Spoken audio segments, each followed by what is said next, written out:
ആഗോള അയ്യപ്പ സംഗമത്തിന് പിന്നാലെ നടത്താനിരിക്കുന്ന ന്യൂനപക്ഷ സംഗമത്തിൽ വിശദീകരണവുമായി സർക്കാർ.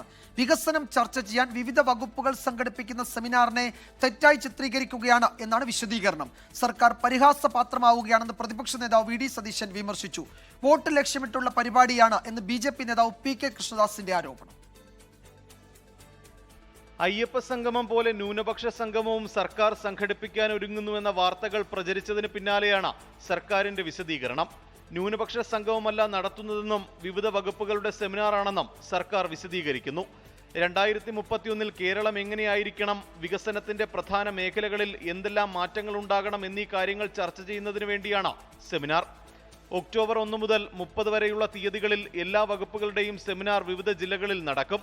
ഇതിന്റെ ഭാഗമായി ന്യൂനപക്ഷ വകുപ്പ് സംഘടിപ്പിക്കുന്ന സെമിനാറിനെയാണ് സംഗമമാക്കി ചിത്രീകരിക്കുന്നത്. ന്യൂനപക്ഷ വകുപ്പിന്റെ സെമിനാർ എറണാകുളത്തും കായിക വകുപ്പിന്റേത് മലപ്പുറത്തും സംഘടിപ്പിക്കും. ഇതേ മാതൃകയിൽ തന്നെയായിരിക്കും മറ്റ് വകുപ്പുകളുടെയും സെമിനാറുകൾ. സർക്കാരിന് എല്ലാ മതങ്ങളുടെയും ജാതികളുടെയും പേരിൽ സംഗമം നടത്തേണ്ടി വരുമെന്ന് വി ഡി സതീശൻ പരിഹസിച്ചു. 10ാമത്തെ കൊല്ലം തെരഞ്ഞെടുപ്പ് പ്രഖ്യാപിച്ചപ്പോൾ അയ്യപ്പനോടുള്ള ഭക്തി അപ്പൊ നോക്കിയപ്പോൾ വിചാരിച്ചു അത് വേറെ തരത്തിൽ ചിത്രീകരിക്കപ്പെടും. എന്നാൽ ന്യൂനപക്ഷങ്ങളെ അവർക്ക് വേണ്ടിയിട്ട് വേറെ സംഗമം. ഇതെന്താ? ഇതെന്ത് പാർട്ടിയാണ്, എന്ത് സർക്കാരാണിത്?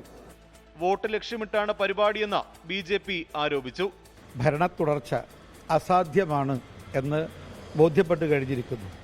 അതിൻ്റെ അടിസ്ഥാനത്തിൽ വോട്ട് ലഭിക്കാൻ വേണ്ടിയിട്ട് ഏതറ്റം വരെയും പോകാൻ തയ്യാറാണ് എന്നുള്ളതാണ് ഈ ന്യൂനപക്ഷ സംഗമം സംഘടിപ്പിക്കുന്നതിലൂടെ നമുക്ക് മനസ്സിലാക്കാൻ സാധിക്കുന്നത്. സെമിനാറിനായി 3 ലക്ഷം രൂപ വരെ വകുപ്പിന് ഉപയോഗിക്കാം.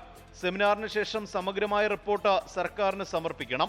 സെമിനാറിൽ 1000 പേരെ വരെ പങ്കെടുപ്പിക്കും. വിവിധ മേഖലകളിൽ പ്രവർത്തിക്കുന്നവരെയും സെമിനാറിന്റെ ഭാഗമാക്കും. 24 തിരുവനന്തപുരം. ലോകത്തെവിടെയായാലും ഏത് സമയത്തും 24 വാർത്തകളും ഓഗ്മെന്റഡ് റിയാലിറ്റി പാക്കേജുകളും എക്സ്പ്ലെയിനറുകളും വിശദമായി കാണാൻ ഞങ്ങളുടെ YouTube ചാനൽ നിങ്ങൾക്ക് സബ്സ്ക്രൈബ് ചെയ്യാം.